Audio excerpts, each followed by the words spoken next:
to win next election. First off, thank you for finding the room. It took me about 15 minutes for the last one, so well done. Hopefully you did it quicker. We've got a very esteemed panel, slightly different to what was billed in the conference guide due to train reasons and Labour Party changing its policy on what staffers can do and can't do. But no less expert. I will let them introduce themselves. We're going to do sort of a short conversation between us, but open up to questions sooner rather than later. I'm Tom, I'm Director of Campaigns at 89up. My background is in digital campaigning. I have won some elections for people like Len McCluskey. I have lost many more elections for people like Jess Phillips and helping with the Labour Party. My colleague to my left. Yeah, so I'm Olivia. I am a Director of Digital at Strand Partners, which is a small communications firm.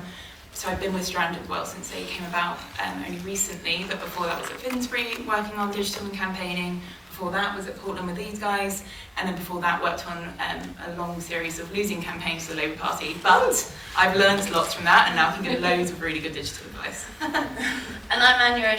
I'm also a director of a digital team at an agency called Portland. I've been there for a long time, working with lots of charities, big private sector, kind of multinationals, and all sorts on their digital comms and campaigning. But before that, I was also in politics on winning and losing elections like everyone else. So worked for Scottish Labour during the 2015 general election. That went well.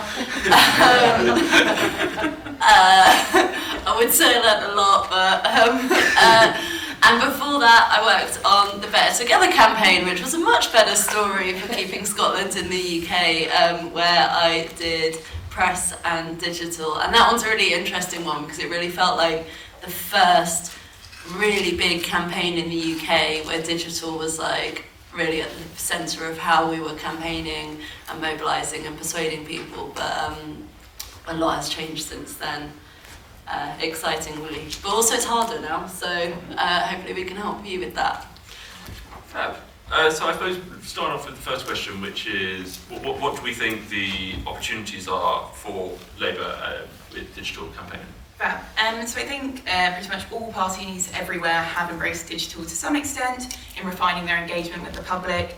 So there shouldn't really be a discussion on how we should tweak silly moments from PMQs. But I think rather we should be looking kind of at the longer term innovations on all social platforms and thinking about how we can move away from this kind of top-down approach to creating hubs for MPs online, and about how we can like extend our campaigning moments through much kind of richer engagements with constituents, and how we need to not just kind of put out what looks like a call to action and a question and then ignore all the comments in it, because I think there's this huge wave of kind of very interesting people online that want to talk to us, and we start the conversation and then we don't listen to it and then we don't do anything to kind of refine our approach. So I think there are great opportunities to be had. I think digital campaigning's changed massively in the last few years, and I think generally we're getting a bit better at using our MPs as storytellers, but I think then again we just use it as this kind of scattergun approach, and I think there's mass opportunity in kind of really segmenting our approach to different channels and like using each channel to what it wants to be used for, and leveraging the fact that they're like Instagram is looking at us to give a behind the scenes look, whereas Twitter should be our breaking news platform. And I think right now there's a bit of a trend or a behaviour in just kind of like coming up with a post and then putting it everywhere, and I think the Labour Party could be doing really fun things in facilitating really meaningful conversations, and all of that sounds like a lot of doublespeak, but I think there's a lot more fun to be had online, and we just need to be using it for its kind of free tools and free capacities beyond like a quick response to what's happening in PMQs or the chamber. Couldn't agree more. I think we used to talk a lot about the ground war and the air war. So the ground war being going out, knocking doors, obviously still the most important thing we can do, and the air war being what we're doing in the media to win hearts and minds, or correct Tories most of the time in our case.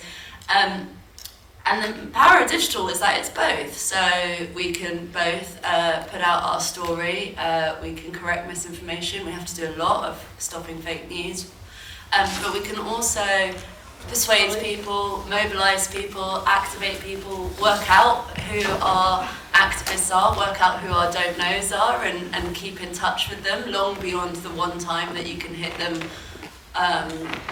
hit them up when you're outdoor knocking. So for me, that's the massive opportunity. But what it requires is, exactly like Olivia said, really, is it can't just be something you go, oh gosh, I haven't tweeted today, I better tweet something. Right, what did I do? Okay, here's a photo, put it out.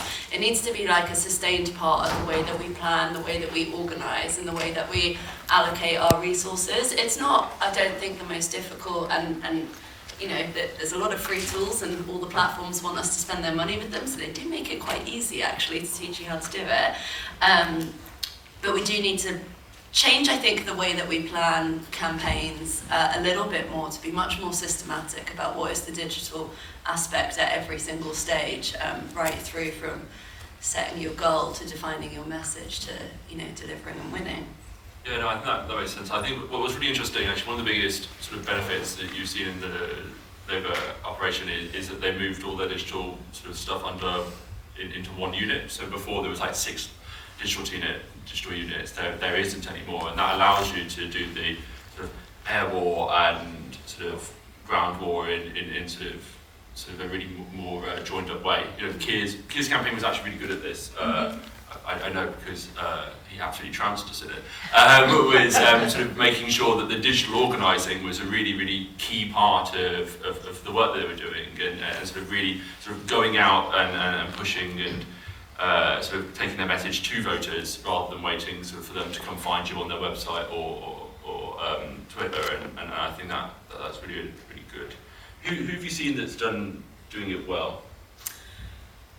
So we're crossing the pond for this one. I do think the Democrats are always really, really good at this.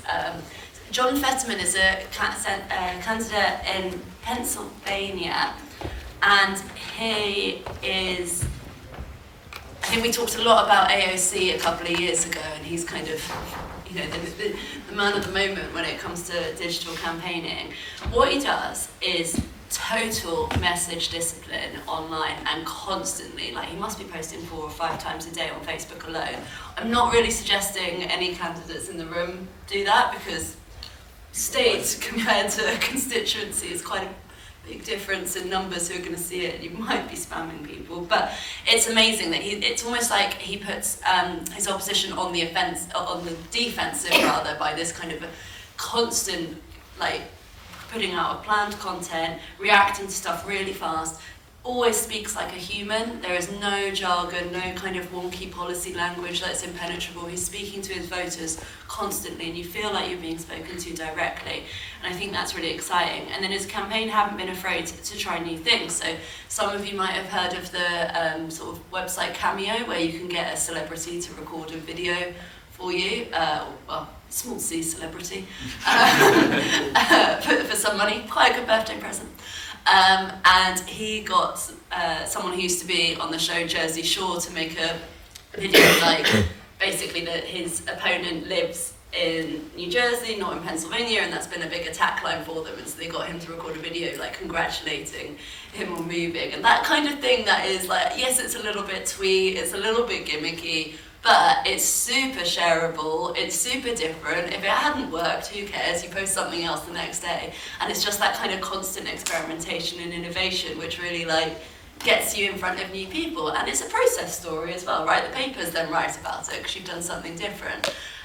So yeah, he's definitely, I think, one to watch. And there's lots of, like, Substacks about what he's doing well, if anyone's interested, wants to give it a read.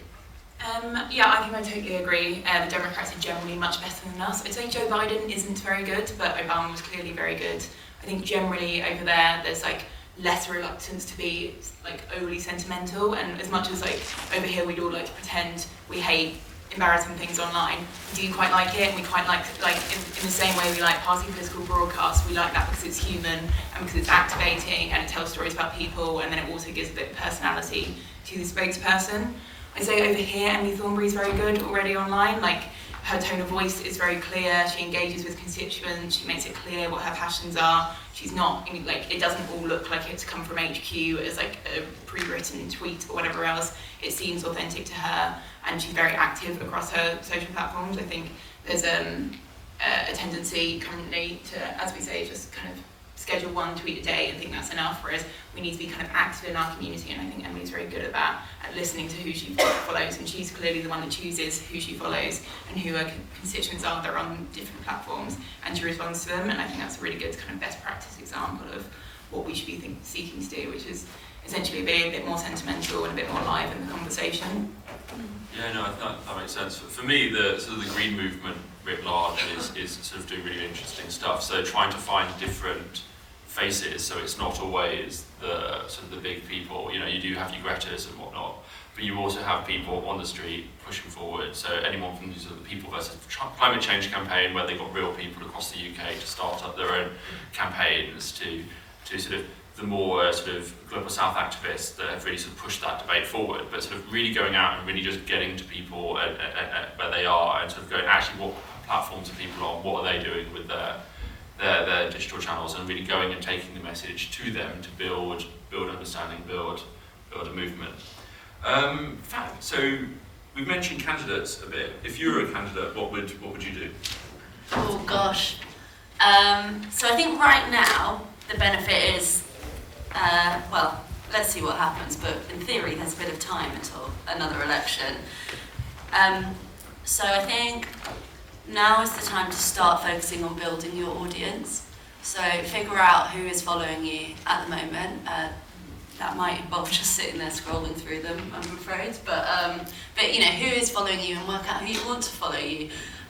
When Tom and I once upon a time worked together, we had this very lofty thing called a Twitter follower strategy, which was essentially that you would go and just follow people in the assumption that, you know, then people get a notification, so they're more likely to follow you back, right? It really works, and like sitting there doing it across all your channels, across Instagram, even LinkedIn, I think is something that the Labour Party massively overlooks. Labour itself doesn't really post on LinkedIn, but Anas Sarwar started doing it, and it's a really different way, different forum. You will have voters who are on that channel, so you should have a presence there as well. You just might need to adapt your tone and content and everything. So I think focus on building your audience, also building out your social squad. So that is your group of mates who you're going to put in a WhatsApp group, and you're going to be able to text them and say, can you share this, and give them a photo and give them a message, and they're, you know, the people you can rely on to keep amplifying your stuff organically over time. That said, organic doesn't work anymore. This is the big difference between when I worked on Better Together and now. Obviously we had quite big budgets, but you know, we used them, but now the problem is your followers really won't see very much of your content at all. I'm sure one of my lovely colleagues here will remember the stat that I can't remember in terms of how small organic reach is. So using paid is really important. Again, the platforms make it really easy for you if you've not done it before. There's lots of really good free trainings online. I think actually there's some trainings in the kind of fringe guide that the party are putting on this week at conference, and start using it.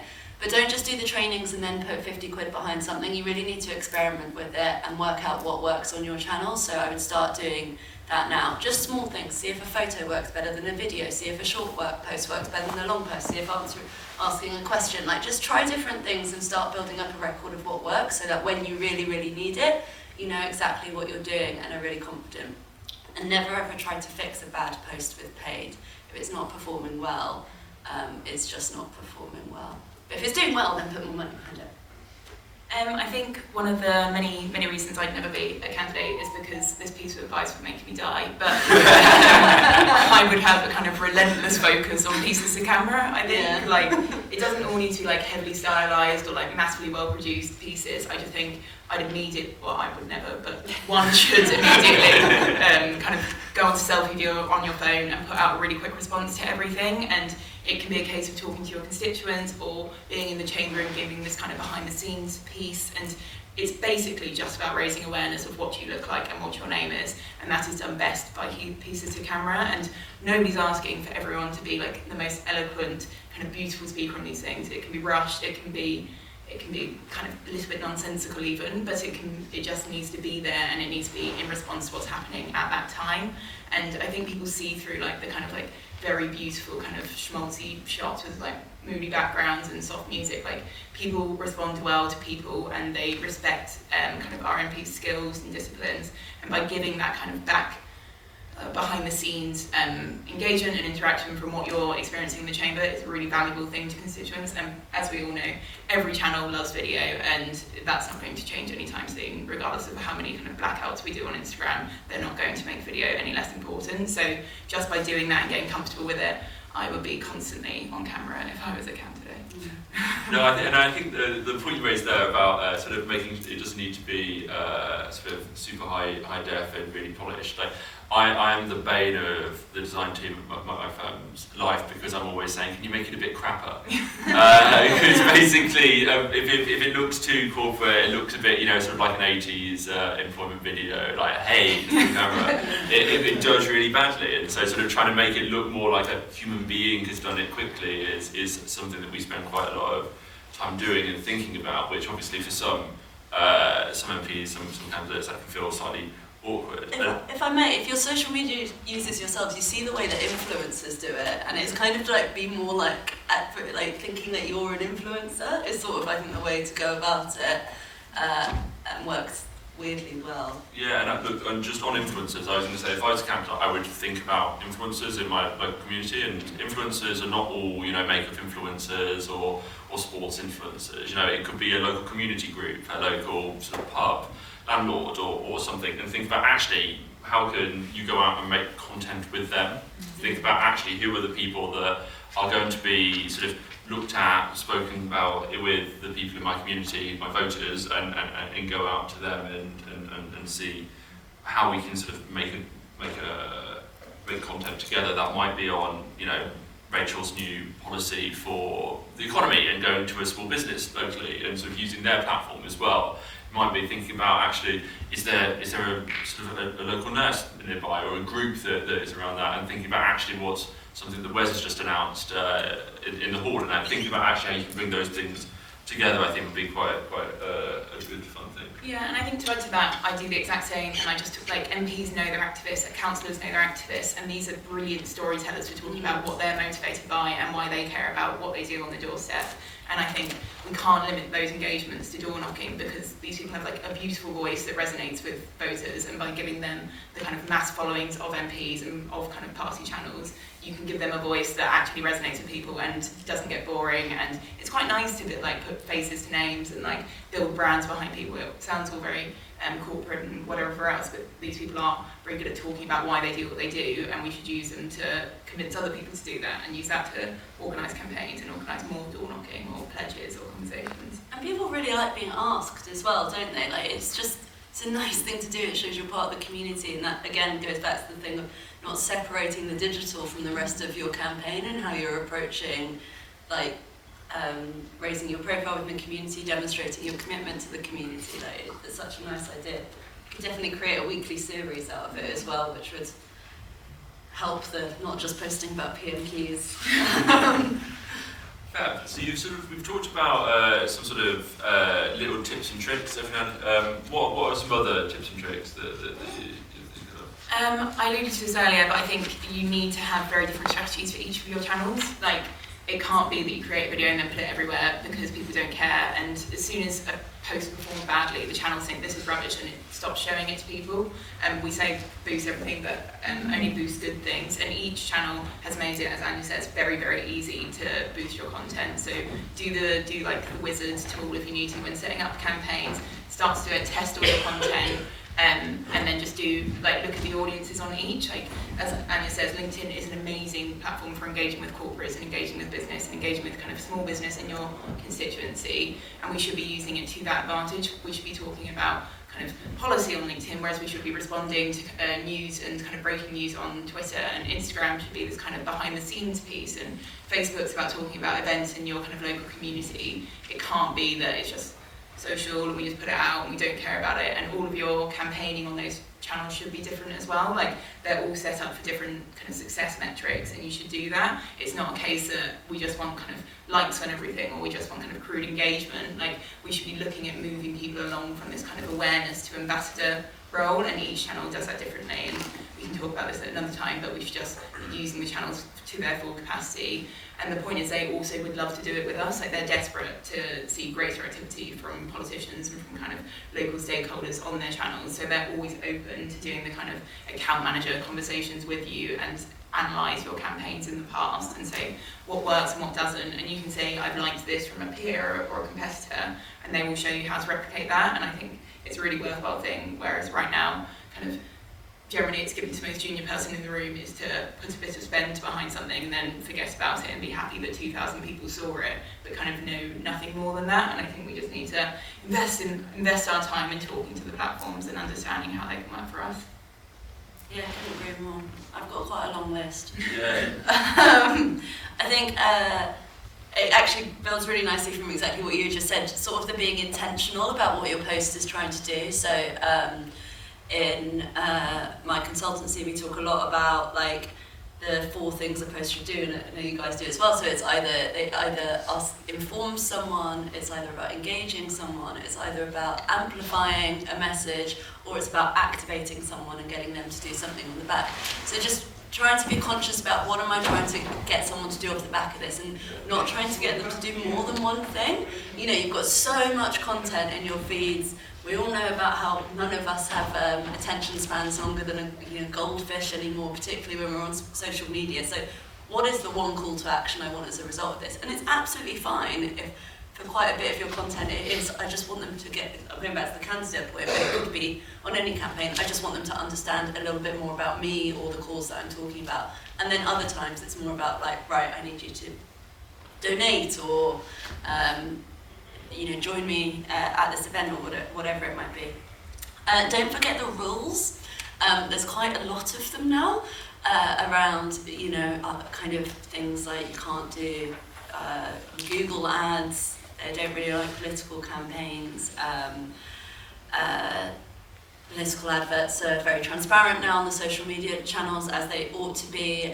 If you're sending emails, making sure there's an unsubscribe link, like all of these kind of things. Again, all very easy to Google, but just remember like the kind of data privacy, and particularly from a political campaigning position, is really, really important. Don't overlook email. I think when people talk about digital, for some reason our minds always go to social media, but your website is important, basic SEO, so when people Google you, that you come up really high. Email is actually still probably one of the best tools for getting people to do something. I think the party did this so well on the day Liz Truss very sadly became Prime Minister. I think within 5 minutes we all had an email in our inboxes asking us to donate, followed by the next day another email in our inboxes asking us to donate. Very, very simple, very reaction, and it came in at a time when we all wanted to do something, and then it gave us something really easy to do. So don't miss that one. And then I think among us political geeks, there can still be a tendency to over-rely on Twitter, and be interested in how many people in this room are on Twitter, and then if you went to the pub with your friends, found out how many of them are on Twitter, like, big difference. So yes, it's important for that breaking news, it's a kind of hygiene factor, it's where the media will be and things like that, but think more about the other channels, I think. I think those are all really, really useful. I've sort of got three myself that are sort of some sort of relatively macro, others sort of rather micro. One is if you stick a button on a picture, more people think about clicking it. So try that. The second is around understanding audiences and sort of really having a view of who your audience is, who are you talking to when you create a piece of content, and really think, and I think sort of, you've seen this with Low Pi do this really, really well. It's become really clear that they know who their audience is, and they'll put posts out that are like, oh, I can sort of imagine who that is talking to. And I think sort of making sure that you're doing the same thing with your parts. And then the final thing I think is just go back to the sort of what bit I mentioned earlier, just make things look a bit down and dirty, a bit authentic. I think is sort of where my tips are. Fab. So that is all of the panel.